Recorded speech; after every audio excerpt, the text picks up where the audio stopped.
waxaa saacadihii ugu dambeeyay la isla dhexmarayaa hadalka iyo tilmaamta ah in fanaaniintii hore ee Maxamed Siciid Biike iyo Cabdihani Xaashi Cabdulaahi oo hore fanka isaga baxay dib ugu soo laabteen fanka maxaa ka jira arrintaasi maxayse tahay sirta ka dambaysan la ogaado iyo sheekadan waqtigan qabsatay baraha bulshada maamin ruux kale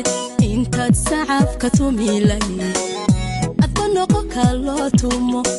balse ka hor inta aan kula wadaagin xaqiiqada warbixintan iyo sababaha ka dambeeyay fanaaniinta lagu xanto inay fanka ku soo laabteen like saar muuqaalkan una share garay asxaabtaada kale ee Facebook ama YouTube si aan u helno saaxiibo u wanaagsan sida adiga oo kale wad ku maadsan tahay daawade taageeradaada iyo la jaanqaadkaaga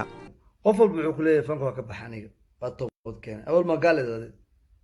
ka Soomaali ahaan inaguma cusba in fanaaniin Soomaaliyeed ee fanka isaga baxaan ka bulsho ahaan aad ayaan u soo dhaweynaa marka fanaan uu saaxada fanka isaga baxo iyadoo loo eegayo in Allah uu soo hanuuniyay waana sida ay sheegaan ee saxda ah marka ay fanka iyo fanaannimada iska dhaafayaan sanad hadhowdeed dib ugu laaban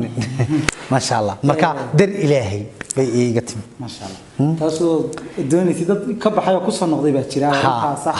sidoo kale ma ahan wax aan khibrad loo yeelan ama aan hore loo arkin in fanaan Soomaaliyeed uu kaamirada horteeda ka qiro in fanku isaga baxay mar kalena la arkay isagoo ku soo laabanaya oo tiro 2 jeer ka badan ay taasi dhacday si kaftana waxa xaaladda garsoorka caawisay VAR ay banaanka soo dhigtay sirta fanaaniintii hore Maxamed Siciid Biike iyo Cabdihani Xaashi Cabdulaahi kuwaasi oo dhamaadka sanadkii hore ku dhawaaqeen in fankii isaga baxeen walow ka bixitaanka fanka Maxamed Biike ee fanaaniinta qaar dood badan ka keeneen sida Farxiye Kabayare Idla Yare iyo shakhsiyaad kale waasoo ku tilmaamayay in Maxamed Biike uu dana gaar uga baxay fanka walow ka bulsho ahaan aynu aaminayno hadalkiisii ahaa Allah ayaa iga soo hanuuniyay heesaha waxaana ku socday wada qaldan qof walba wuxuu ku leeyahay fanka waa ka baxaniga toobad keenay awal magaalada horta fanka dar ilaahay baan uga baxay fanka waxa laga dhaxal lacagtiisuna waa taburcadbadeed oo kale faqfaqay baratay ha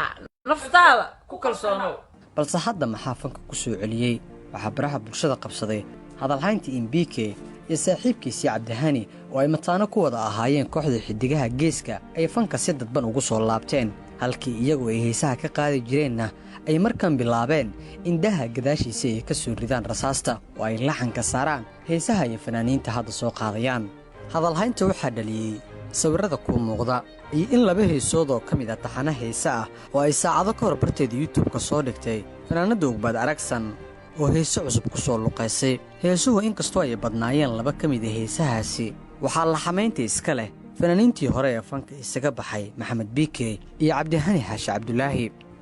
heestu Cabdihani laxanka saaray oo ay ku luqaysay Ugbaad Aragsan magaceedu waa albaab khayr leh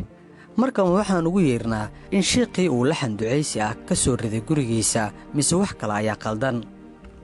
Maxamed Biike waa la xamiisto xulan yaqaan la xamaynta ugu malabsan waxa uu isaguna laxanka saaray heesta ay ku luqayso Ugbaad Aragsan ee la magac baxday intaad sacab tumi lahayd adba noqo kan loo tumo maamin ruux kale intaad sacafka tumilay adba noqo kalo tumo haddii aan xaqiiqada u daadegno 2 sabab oo kaliya ay noqon kartaa sida la filayo in fanaaniintii hore si dadban fanka loogu arko in Biike iyo Cabdihani ay weli si dadban fanka ugu jiraan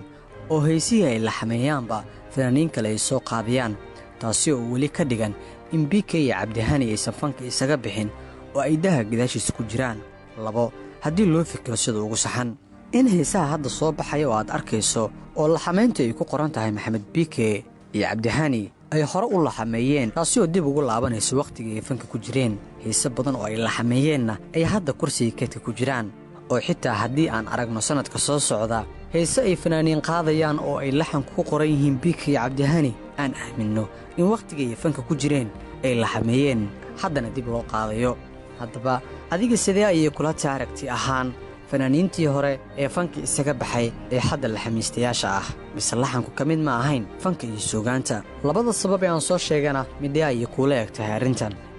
ilaa dhamaadka haddii aad nala joogtay ha hilmaamin inaad muuqaalkan laag saarto si shakhsiyaad badan ay aragtidooda uga dhiibtaan dad badanna muuqaalkan uu gaaro una sheer garay asxaabtaada kale ee Facebook si aan u helno saaxiibo wanaagsan sida adigoo kale haddii aad beejka inaga daawanayso ku soo biir beejkeenna maadaama aan ku soconno waddadii aan ku gaari lahayn milyan followers ah